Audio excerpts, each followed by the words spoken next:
When we talk about space, we're often fixated with human achievements and celebrate the lack of loss of life beyond our Earth's atmosphere. In fact, any casualties have been suffered closer to Earth than in the vastness of orbit and beyond. However, what gets forgotten are the animals who have been sent up to test the functionality of rockets before us humans get an opportunity to boldly go where no human has gone before. Like in several other industries, animals act as test subjects to prevent potential human suffering. However, that means animals are exposed to the massive dangers that space presents. In this video, we're going to take a closer look at these animals and what happened to them during their flights.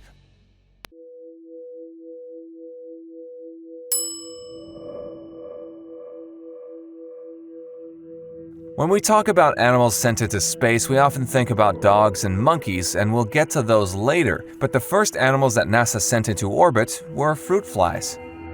The US launched a V-2 rocket on the 20th of February 1947 from White Sands Missile Range, New Mexico, with the fruit flies on board. The rocket reached 109 kilometers in 3 minutes and 10 seconds. The purpose behind using the flies being a first test of radiation on living tissue at altitude. Amazingly, the flies returned to Earth alive thanks to a successful ejecting parachute, but success stories like these weren't going to continue.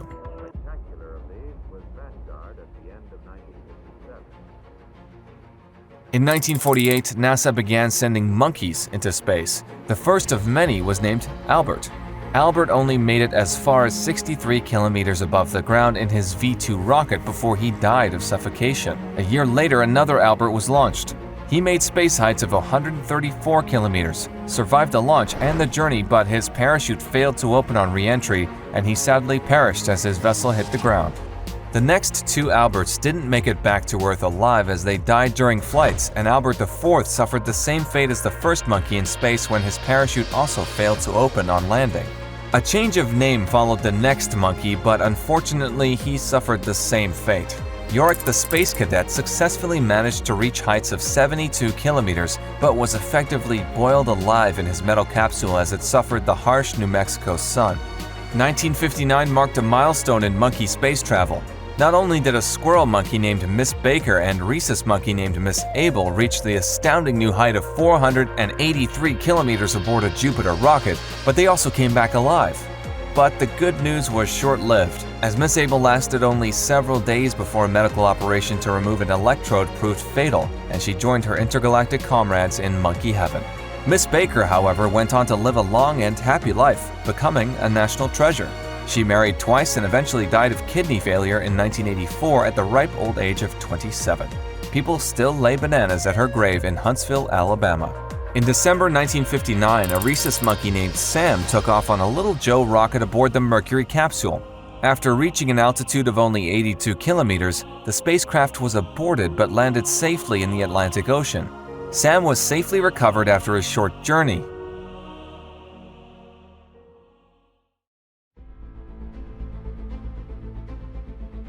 While human space travel was becoming safer and thus more popular, it did not put a complete halt to primate experiments in space. A large squirrel monkey, aptly named Goliath, was killed in an Air Force Atlas E rocket launched from Cape Canaveral in late 1961. In 1969, a pig-tailed monkey named Bonnie spent 9 days in orbit before suffering a fatal heart attack brought on by dehydration. During the 1980s, the Soviet Union began putting pairs of monkeys into orbit in a series of satellites called Bion. This continued up until Bion 11 was launched on December 24, 1996, carrying the monkeys Lapik and Multik on a 14-day flight that Multik did not recover from. The monkey's death finally shone light on the questionable ethics of using animals for research, and the Bion missions ceased. Iran, late to the party, began trying to send monkeys into space in 2011 after experimenting on a rat, turtle, and worms. In 2013, they claimed to achieve success when a monkey named Fargum was blasted 120 kilometers above Earth's surface atop a liquid-fueled rocket in a 15-minute mission. Luckily, the Iranian monkey did not suffer the sad fate of many of his foreign friends. Fargum made it safely back to Earth, ending our tale of space monkeys on a high note.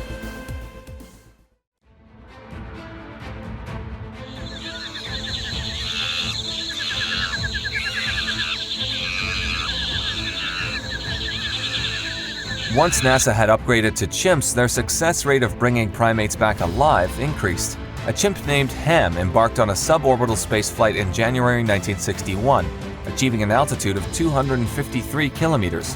While he was a bit dehydrated, Ham came out of the 16.5-minute flight unscathed, signaling another success for researchers. Meanwhile, in parallel, the Soviet Union chose to use dogs to send into space. They felt that dogs could endure long periods of inactivity better than other animals. Plus, they were easier to pick up from the streets of Moscow. Between 1951 and 1956, the Russians conducted their first flights using dogs. Using R-1 rockets, a total of 15 missions were flown and were all suborbital in nature, reaching altitudes of around 100 kilometers above sea level.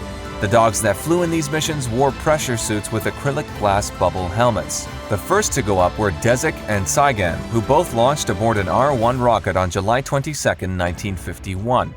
The mission flew to a maximum altitude of 110 kilometers, and both dogs were recovered unharmed afterwards.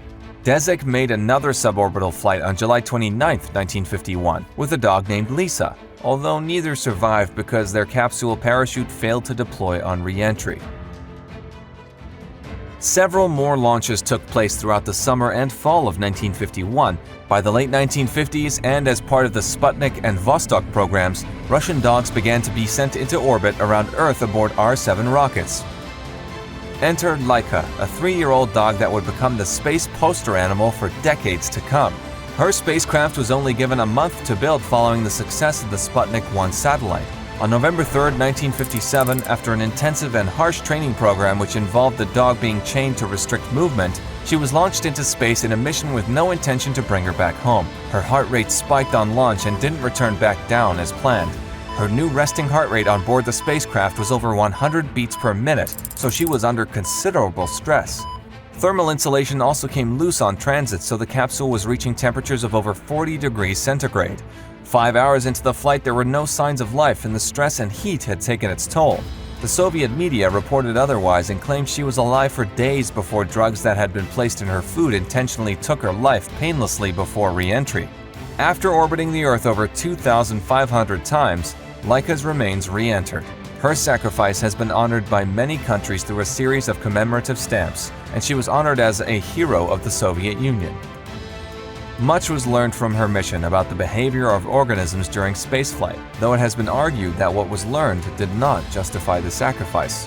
The next dogs to go into space were Belka and Strelka, which took place on August 19, 1960 as part of the Sputnik 5 mission. The two dogs were accompanied by a gray rabbit, 42 mice, 2 rats, flies, and several plants and fungi, and spent a day in orbit before returning safely to Earth. Strelka went on to have 6 puppies, one of which was named Pushinka.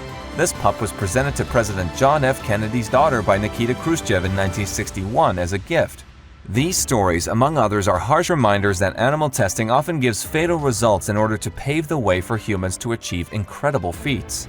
A lot has changed since the 50s and 60s, in decades that saw a majority of animals launched into space, but even at the time, there were protests outside the United Nations against the way that Laika was treated. Depending on your point of view, these missions can either be considered successful or catastrophic failures. Without them, there would almost certainly be no human spaceflight or significant human casualties, but many animals had to suffer in the process. What do you think about animal space testing? Do you think it was necessary, or could there have been more done to protect these creatures? Let us know in the comments, and please like this video if you've enjoyed it. If you want to see more videos out of this world, then please subscribe to Brain Impact. Thanks for watching.